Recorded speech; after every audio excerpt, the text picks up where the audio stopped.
going to touch you. It's not going to happen like that. It is Jesus. Hallelujah. It is Jesus. He is the author and the finisher of everything. In Jesus' name. No matter how good a man is, he can never be compared to God. Hallelujah. No matter how good your husband is, he can never replace the space of God. No matter how good your wife is, she can never take the place of God. No matter how good your children are, they can never take the place of God. Hallelujah. Tonight I'm going to take you through 8 simple points. 8 points why it is good to trust in the Lord. Amen. The book of Jeremiah 17 from verse 5 to 6 tell us something. The consequences of putting trust in man. Jeremiah made that known to us. He said in the book of Jeremiah chapter 17, thus saith the Lord, cursed be the man that trusts in man, that make flesh his arm, and whose heart departed from the Lord. For he shall be like the heat in the desert, and shall not see when good comes, but shall inhabit the parched places in the wilderness, in a salt land and not inhabited. Jeremiah is telling us here that the consequences of trusting in man brings about dryness. If you put your hope in man for a job, it may not come. If you put your hope in man for that ticket to go, it will not come. If you put your hope in man for that husband, you may not get the right one. If you put your hope in man for that wife, you may not end up with the right wife. Hallelujah. Jeremiah knew that trusting man is as dangerous as tying your face and walking into a pit. You don't know what is ahead of you. It's like a blind man leading blinds into blindness. Trouble. It's like a blind man leading the blind into blindness. Hallelujah. I have trusted men so much, and I have trusted myself so much. It came a time I could not stand to believe that my knowledge, wisdom, and trust in men is not enough for God. I remember in 2015 when I was staying with my brother. He is a man of wisdom. He sees. We were together. He one day told me at home. He said, my brother, I know you have done so much in this community. You have done so much in Australia. But you are trusting so much in your knowledge. And you are believing so much in what men will do for you. I was angry at a time when he said that to me. It is only now I'm telling him. I was very angry. I said, but what is this man telling me? After everything, after eating with prime ministers, after being part of decision making for important issues in Australia, how could I not trust what these people would do for me? After having recommendations from high-profile politicians, how could I not trust that I will get what I want? Hallelujah. It is better to trust in the Lord than to trust in man. Amen? This night, I would like us to look at 8 simple points why it is important to trust in the Lord. Point number 1. God cannot change, but men are subject to change. Amen? The God we serve can never change, no matter what. When he promised, he fulfills. Amen. It may be a long process, but it comes to pass. He will never change. But man will tell you today, I will give you $1 million. Don't go to bed and sleep forever. It is not God. Hallelujah. If we look in the Bible, in the book of Hebrews, chapter 13, verse 8, Jesus is the same yesterday. Jesus is the same today. And Jesus is forever the same. Hallelujah. Isaiah is today you see me. Tomorrow maybe you see something else. But Jesus is always the same.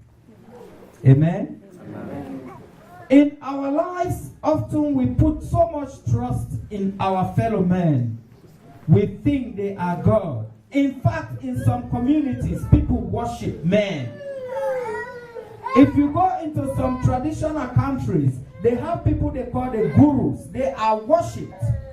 As I speak right now in India, people are dying because there is a particular guru they have sentenced to jail because they accuse him of raping 2 women. They sentenced him to 20 years. You know what is happening? People are saying they will kill themselves because of that man. They are burning houses, they are destroying properties, they are arresting them, putting them to jail. But they are ready to sacrifice themselves because of one man. They don't know whether that guy really did it or not. But they decided to put trust in him. Amen? Jesus Christ is the only source of our help. Because he came, he showed us the example, he lived the life that no man on earth will ever compare to what he did. In the space of his 33 years on earth, he did what no man would do. So, he is telling us that he is the same yesterday, today, and forever. In the book of Malachi 3:6, the Bible says, "For I am the Lord, I change not." Amen? Amen. This is like a covenant. Jesus is giving us a covenant that he is the Lord. He changed not. He will never change. Men can change today from Joseph to Jack. Men can change today from Daniel to David. But Jesus is forever not changeable. Amen? Amen.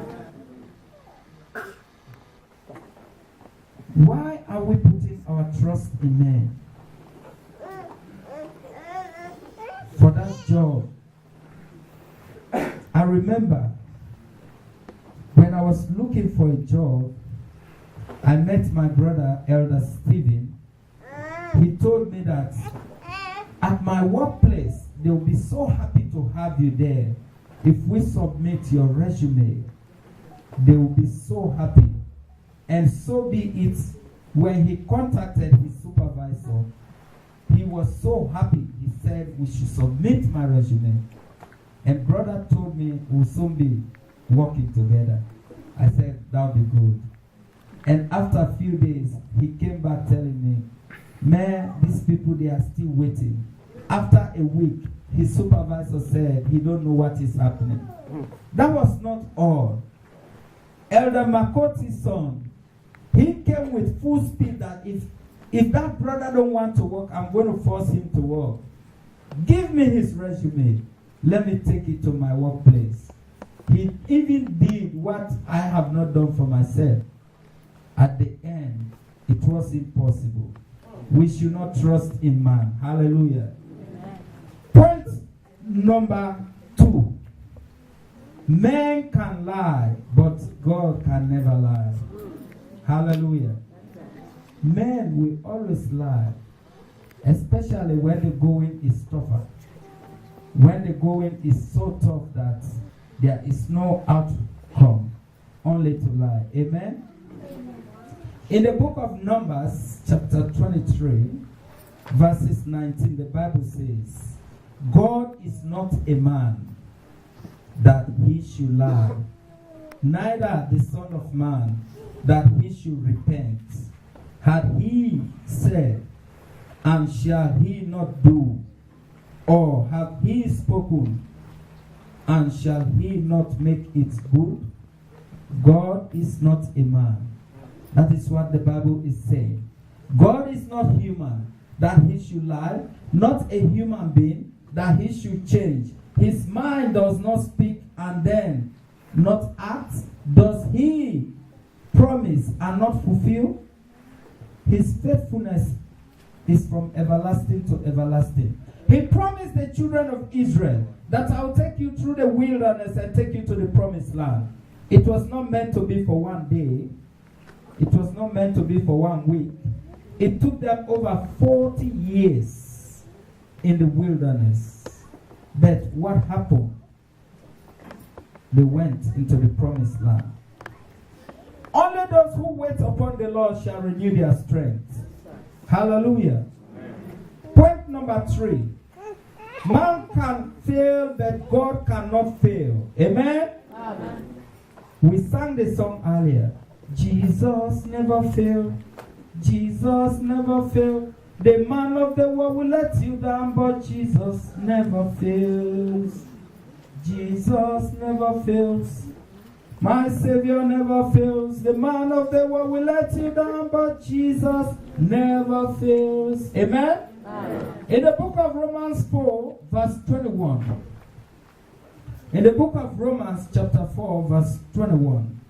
The Bible says that, and being fully persuaded that what he had promised, he is able to fulfill. Amen. When he promised, he fulfilled. He can never back out of his promise. He's not a man that can make a deal and tomorrow tell you, man, that deal is not going to work. He doesn't work that way. Amen? Let's look at Jesus. God made a deal with Jesus to come on earth, to come and die for the sins of mankind. Let's look at the Calvary. When Jesus was nailed on the cross, you think his father was not capable enough to say, no, don't put those nails into the hands of my son? You think he was not capable enough to say, no, my son, I will not allow you to die on that cross? But even Jesus, he cried, he said, Father, Father, why hast thou forsaken me? God is a keeper